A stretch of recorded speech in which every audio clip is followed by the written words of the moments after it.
আপনার জমানো টাকা কি ব্যাংকে অলস পড়ে থেকে দিন দিন তার মান হারাচ্ছে? ২০২৬ সালে দাঁড়িয়েও কি আপনি ভাবছেন কোন সঞ্চয়পত্রটি কিনলে মাস শেষে পকেটের সবচেয়ে বেশি মুনাফা আসবে? ফ্যামিলি সেভিংস নাকি পেনশনার, কোনটি আপনার জন্য জেতার বাজি? মাত্র 60 সেকেন্ডের এই ভিডিওতে লুকিয়ে আছে আপনার কোটিপতি হওয়ার বা অন্তত নিরাপদ আয়ের আসল ফর্মুলা। তাই ভুল জায়গায় টাকা আটকে ফেলার আগে এই ভিডিওটি শেষ পর্যন্ত দেখুন।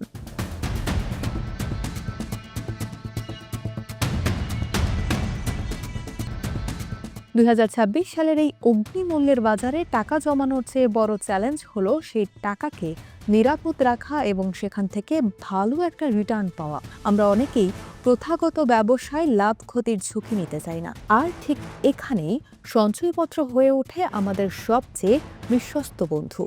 তবে বর্তমানে নতুন ডিজিটাল ম্যানেজমেন্ট সিস্টেম এবং স্ল্যাব ভিত্তিক মুনাফার হারের কারণে আপনার জন্য সঠিক স্কিমটি বেছে নেওয়া এখন আগের চেয়ে অনেক বেশি জরুরি হয়ে পড়েছে। আজ আমরা আলোচনা করব আপনার বর্তমান অবস্থার উপর ভিত্তি করে কোন সঞ্চয়পত্রটি আপনাকে সেরা মুনাফা দেবে।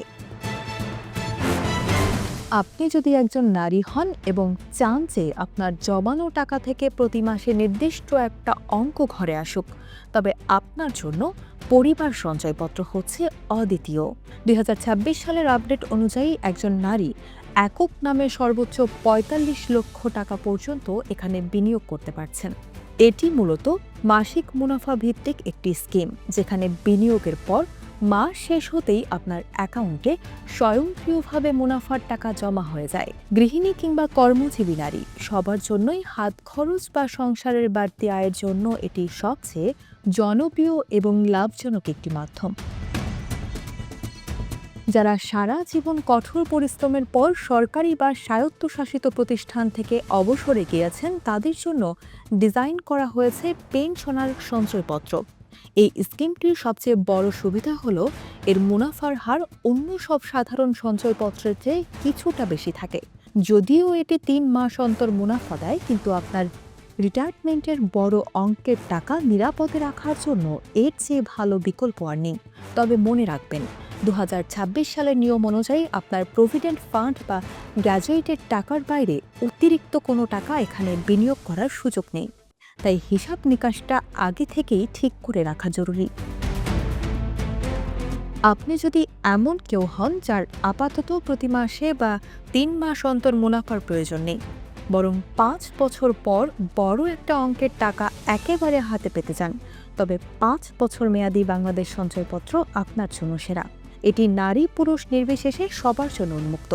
অনেকে আছেন যারা সন্তানের উচ্চশিক্ষা কিংবা নিজের একটি ফ্ল্যাট কেনার জন্য দীর্ঘমেয়াদী পরিকল্পনা করেন। তাদের জন্য এই স্কিমটি একটি আদর্শ সঞ্চয় মাধ্যম। এখানে চক্রবৃদ্ধি হারের সুবিধা না থাকলেও মেয়াদ শেষে বড় অঙ্কের আসল ও মুনাফা হাতে পাওয়া যায়, যা ভবিষ্যতের বড় কোনো স্বপ্ন পূরণে সাহায্য করে। সবশেষে মনে রাখা জরুরি যে ২০২৬ সালে সঞ্চয়পত্র কেনা এখন সম্পূর্ণ ডিজিটাল। আপনার এনআইডি বা ই-টিন সার্টিফিকেটের তথ্য এখন কেন্দ্রীয় ডাটাবেসের সাথে যুক্ত, তাই চাইলেই এক নামে সীমার অতিরিক্ত সঞ্চয়পত্র কেনার সুযোগ আর নেই। এছাড়া মুনাফার উপর আপনার বিনিয়োগের পরিমাণ ভেদে ৫% থেকে ১০% পর্যন্ত উচ্চ কর কর্তন করা হয়। তাই বিনিয়োগের আগে আপনার ব্যাংক অ্যাকাউন্ট এবং মোবাইল নম্বরটি সঠিক আছে কিনা তা নিশ্চিত করুন। সঠিক পরিকল্পনা আর সঠিক সঞ্চয়পত্রই পারে আপনার ভবিষ্যৎকে আর্থিক দুশ্চিন্তামুক্ত রাখতে।